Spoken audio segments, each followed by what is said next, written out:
खडकी आहे, पण या पाटील इस्टेटमध्ये मला वाटतं हे लो लाईन असल्यामुळे लगेच पाणी जातं. बरोबर. आता तुम्हाला या ठिकाणी सरकारच्या वतीने हे कायमस्वरूपी तुमच्या घरांचा त्रास दूर झाला पाहिजे अशा प्रकारचं आपल्याला धोरण करायचं आहे. बरोबर.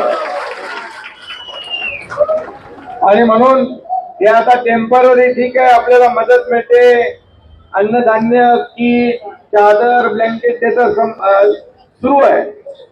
आणखी जी काही आवश्यक आहे तेही मिळेल आपल्याला, परंतु कायमस्वरूपी आपला हा जो काही पुराचा धोका आहे हा दूर करण्याचं काम सरकार करणार आहे. आणि म्हणून यासाठी आपण सरकारच्या वतीने धोरण आणू आणि या ब्ल्यू लाईनचा फेर सर्वे करू.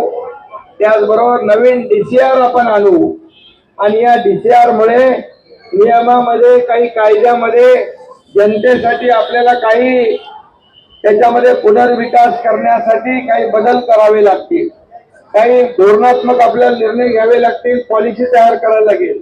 आणि त्यामुळे मी आपल्याला एवढंच सांगतो, मी आज आलेलो आहे तो हे सगळं बघण्यासाठी आणि कायमस्वरूपी तुमच्या डोक्यावरची तांती दूर करण्यासाठी मी आलेलो आहे. आणि म्हणून योग्य प्रकारचं नियोजन आपण करू. फक्त तुम्ही सगळ्यांनी जिल्हा प्रशासन आणि शासनाला सहकार्य करण्याची भूमिका आपण घ्यायची आहे. आणि म्हणून मी तुम्हाला जास्त काय आता बोलत नाही, याच्यामध्ये एवढंच सांगतो, आता आपल्याला ही जी काही जिल्हा प्रशासन आपल्या सगळ्या लोकांनी मदत केली. बरोबर ना.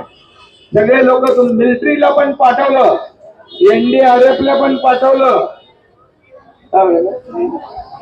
महापालिका, शिवसेना, भाजप, राष्ट्रवादी कोणी सगळे पार्टीचा तर काय पक्षपात नाहीये, सगळ्यांनी मदतीचा हात दिलेला आहे आपला. तुम्हाला सांगतो माहिती आहे मला धनंजय. आणि म्हणून हा मला सगळे सांगतात रस्त्यामध्ये तिकडे धनंजयनी मदत केली. त्यामुळे आणि म्हणून आपले सर्व लोकप्रतिनिधी, नगरसेवक, आमदार, खासदार सगळे लोक जेव्हा अशा प्रकारची परिस्थिती निर्माण होते तेव्हा सगळे लोक धावून येतात. मी तिकडे होतो, परंतु तिकडून माझं सगळं लक्ष इकडे होते.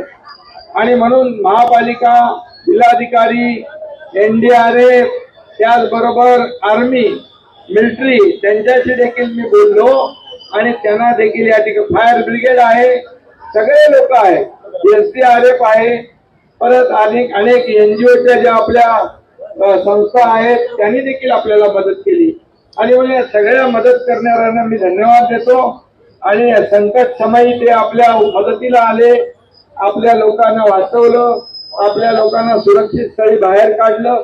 पहिलं मी सांगितलं महापालिका आयुक्त आणि कलेक्टरना की विभागीय आयुक्तांना ताबडतोब जे धोकादायक परिस्थितीमध्ये आहेत, पूर परिस्थितीमध्ये त्यांना बाहेर सुरक्षित स्थळी हलवा. तसं केलं ना बरोबर त्यांनी, आणि तुम्ही पण त्यांना सहकार्य केलं.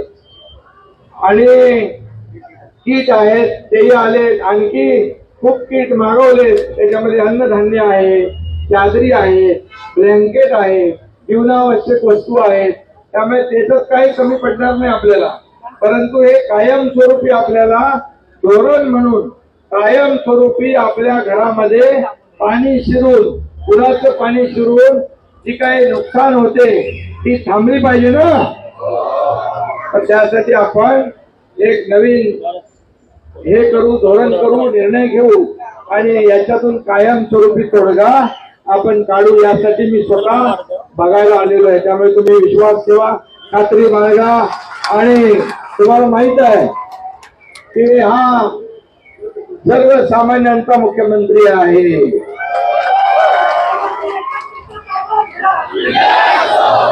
माझ्या लाडक्या बहिणींचा भाऊ आहे.